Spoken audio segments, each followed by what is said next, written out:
जय हिंद प्यारे बच्चों, मैं जितेंद्र कुमार पांडे आपका स्वागत करता हूं आपके अपने ही YouTube platform target with Jitendra पर। प्यारे बच्चों, इस समय हम लोगों का इंग्लिश ग्रामर का बहुत ही शानदार सीरीज चल रहा है, जिसमें आप लोगों का नरेशन चल रहा है। नरेशन में आज पार्ट 9 आपका रहेगा, डायरेक्ट इनडायरेक्ट स्पीच। बेटा, हम लोगों ने डायरेक्ट इनडायरेक्ट स्पीच में बहुत कुछ अब तक पढ़ लिया है। आज इसका समझ लीजिए अंतिम क्लास है आप लोगों के लिए। तो इसके इस अंतिम क्लास में के बाद आपको एक मैराथन दिया जाएगा। मैराथन के बाद इसका प्रैक्टिस सेट करवाया जाएगा।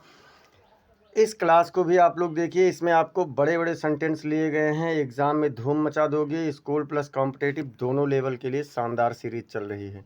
तो क्लास को अंत तक ज़रूर देखें। अगर आप लोग अब तक चैनल को सब्सक्राइब नहीं किए हैं तो चैनल को सब्सक्राइब कर लीजिए, बेल आइकन दबा दीजिए और क्लास को लाइक कर दीजिए। इसे अपने मित्रों के पास शेयर कर दीजिए। चलिए हम लोग थोड़ा सा रिकैप कर लेते हैं, पुनरावृत्ति कर लेते हैं कि क्या क्या चीज़ें हम लोगों ने पढ़ा।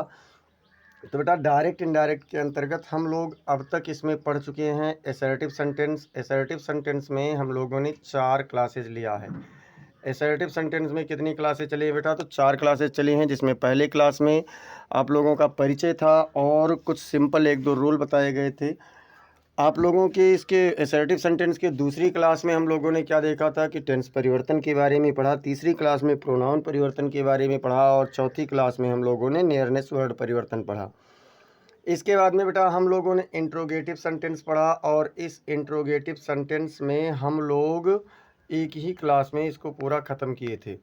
इंट्रोगेटिव के बाद में क्या क्या पढ़े? तो इंट्रोगेटिव के बाद में हम लोग इम्परेटिव सेंटेंस पढ़े, इम्परेटिव सेंटेंस पढ़े और इम्परेटिव सेंटेंस के बाद बेटा ऑप्टेटिव पढ़ा गया, ऑप्टेटिव सेंटेंस पढ़ा गया और ऑप्टेटिव सेंटेंस के बाद अभी जो हम लोगों की पिछली क्लास चली है उसमें हम लोग पढ़े हैं एक्सक्लामेटरी सेंटेंस।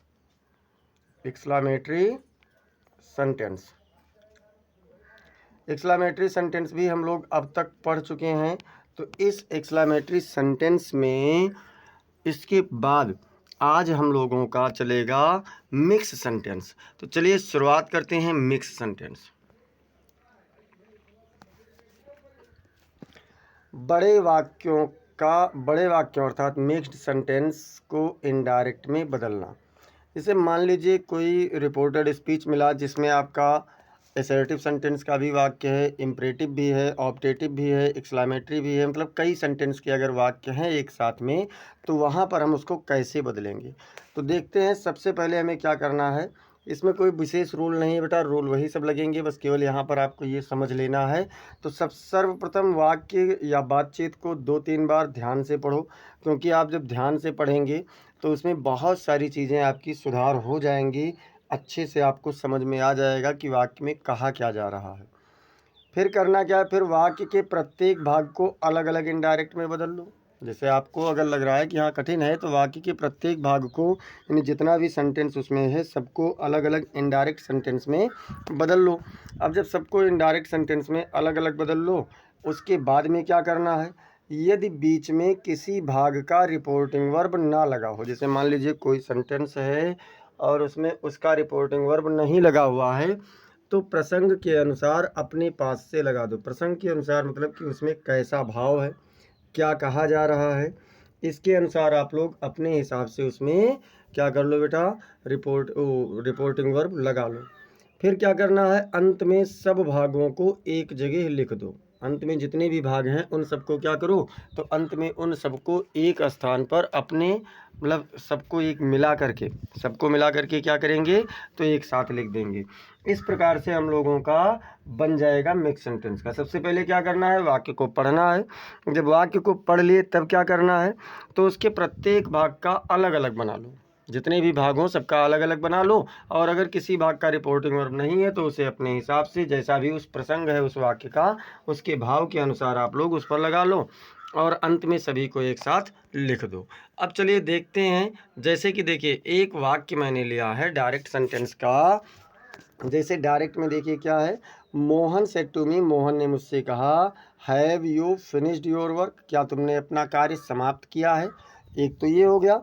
दूसरा क्या है, please give me your pen, कृपया मुझे अपनी कलम दीजिए। देखो 2 प्रकार का वाक्य है। तो जब दो प्रकार का वाक्य बेटा, तो इसमें जो पहला वाक्य आप देख रहे हैं ये क्या है, ये असर्टिव सेंटेंस है, सॉरी इंट्रोगेटिव सेंटेंस है।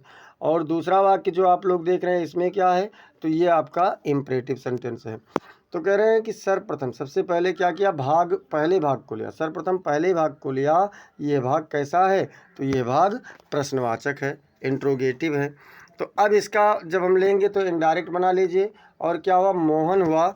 अब देखो हमने कहा था मोहन सेड टू मी, तो क्या हो गया, मोहन आस्क्ड मी। भाई इंट्रोगेटिव है तो सेड या सेड टू को किस में बदलेंगे, तो सेड या सेड टू को आस्क्ड में बदलेंगे, तो क्या हो गया, मोहन आस्क्ड मी। उसके बाद में था have you finished your work. तो देखिए have you finished your work, conjunction helping verb से शुरू हो तो कंजक्शन इफ लगेगा। उसके बाद में यू, पहले सब्जेक्ट को लाना होगा इंट्रोगेटिव सेंटेंस का। जब हम लोग बनाते हैं इनडायरेक्ट तो उसमें असर्टिव में बदला जाता है। तो पहले क्या करेंगे बेटा, पहले सब्जेक्ट को लाएंगे तो क्या हो जाएगा, यू की चेंजिंग होगी मी से, और हो गया आई, तो क्या हो गया, आई हैड, प्रेजेंट परफेक्ट में था पास्ट परफेक्ट में गया। और योर की चेंजिंग होगी भी मी से, तो ये भी क्या हो जाएगा, माई वर्क।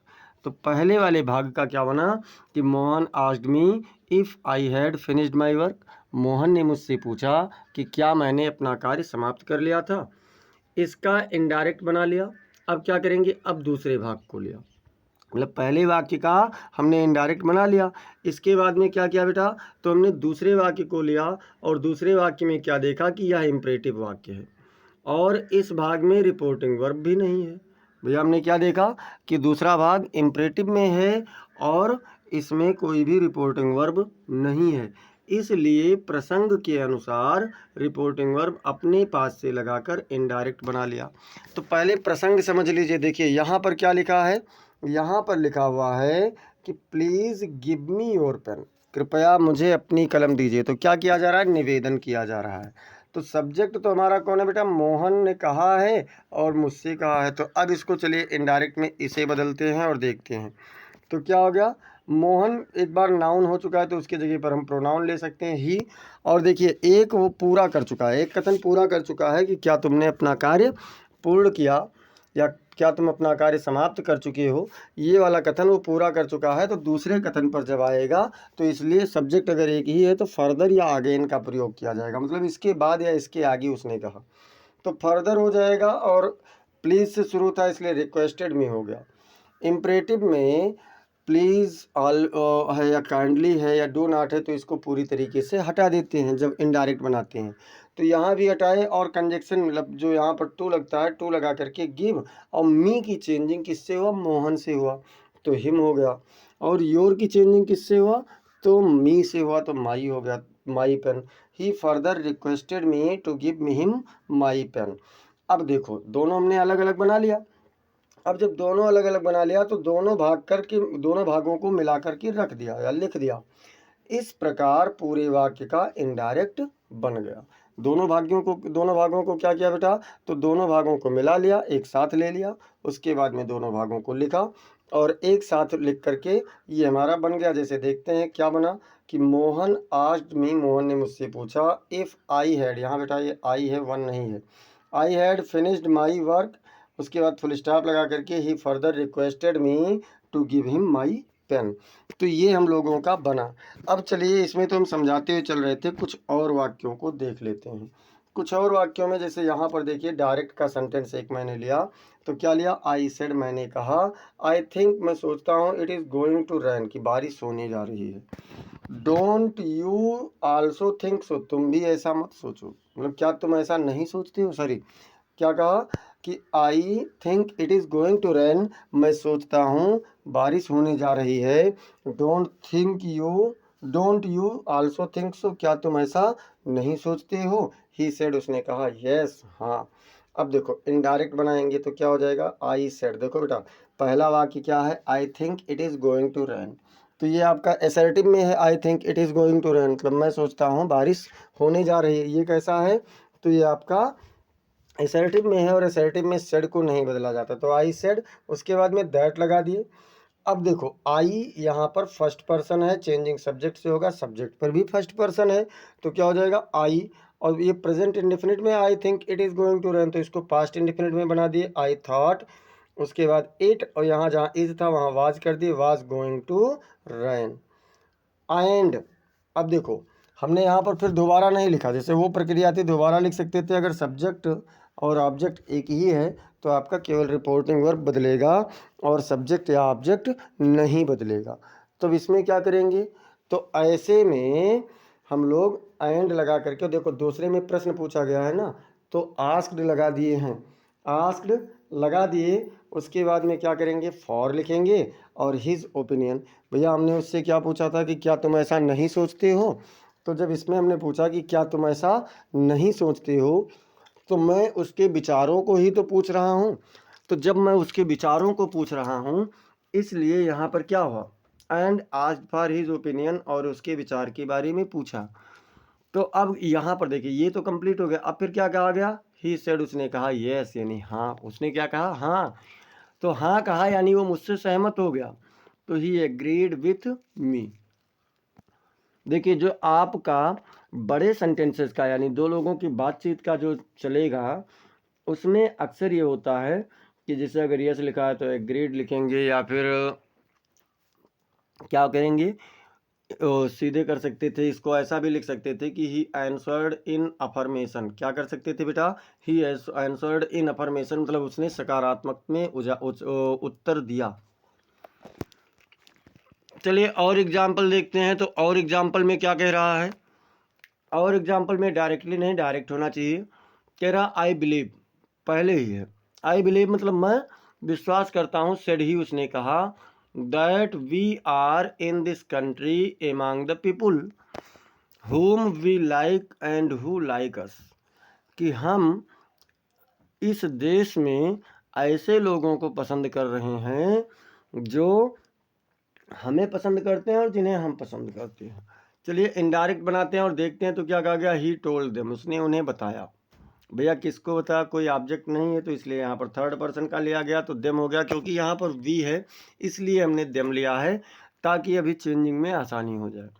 तो ही टोल्ड देम, उसने उन्हें बताया, दैट कि ही बिलीव्ड, ये आपका इतने का पहले बना, आई बिलीव का, तो क्या हो गया, ही बिलीव्ड। अब उसके बाद दैट यहाँ ऑलरेडी लगा है, तो और ऐसे भी प्रश्नवाचक नहीं है तो दैट ही लिखेंगे। दैट दे, वी का परिवर्तन किससे होगा, तो दे से हो जाएगा, तो they were in this country, in this country among the people whom they liked and who liked them, whom they liked and who they like। तो ये आप लोगों का liked them, ये आपका बना इसका। और देख लेते हैं और वाले में क्या है बेटा, डायरेक्ट में है। देखिए बहुत लंबा है, बहुत लंबा मतलब कि 3-4 लाइन में है।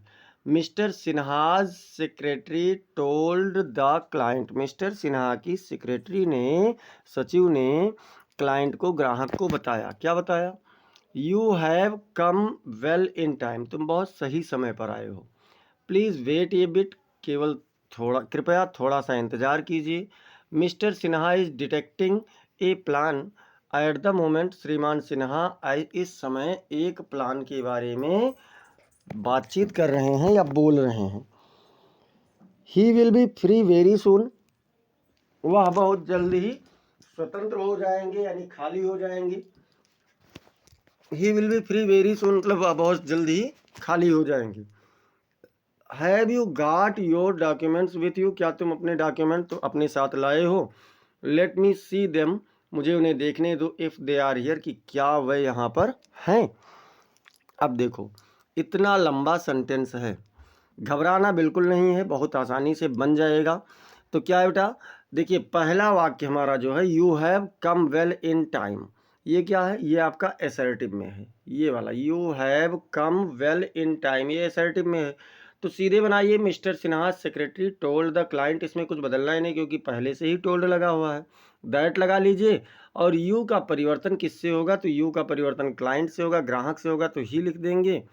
He had, you have come है, प्रेजेंट परफेक्ट में है, बदलेंगे तो पास्ट परफेक्ट में जाएगा, तो हैड कम हो जाएगा। वेल इन टाइम बन गया ना इतना। अब उसने बताया ही तो था, क्या बताया था, प्लीज़ वेट ये टाइम।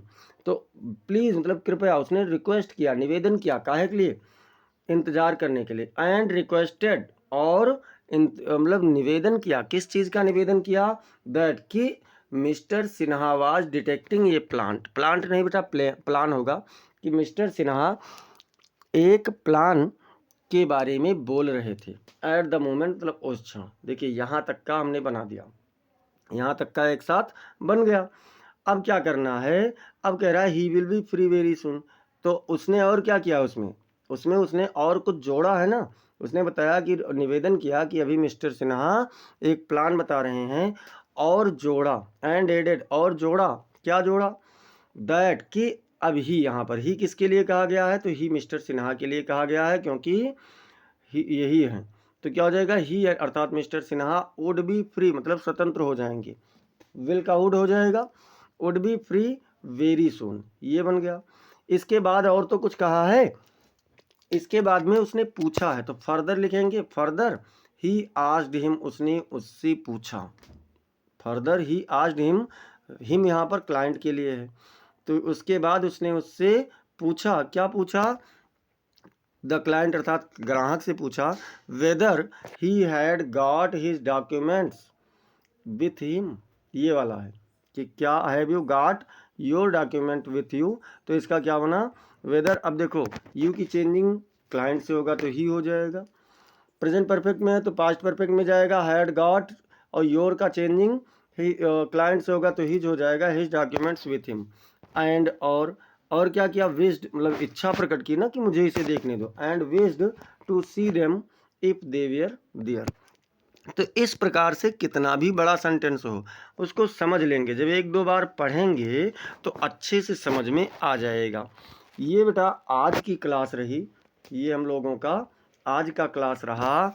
और अगर आप लोगों ने अब तक चैनल को सब्सक्राइब नहीं किया है तो चैनल को सब्सक्राइब कर लीजिए, बेल आइकन दबा दीजिए, जिससे आने वाली समस्त क्लासेस की अपडेट्स मिलती रहें। क्लास को आप लोग लाइक कर दीजिए, और लाइक करने के साथ साथ इसे आप अपने मित्रों के पास शेयर कीजिए, और कमेंट सेक्शन में ज़रूर बताएं कि आपको क्लास कैसी लगी। कोई सजेशन है, कोई सुझाव है तो उसे भी आप लोग कमेंट सेक्शन में बताते रहें। मिलते हैं फिर हम लोग अगली क्लास में, तब तक के लिए जय हिंद, जय भारत।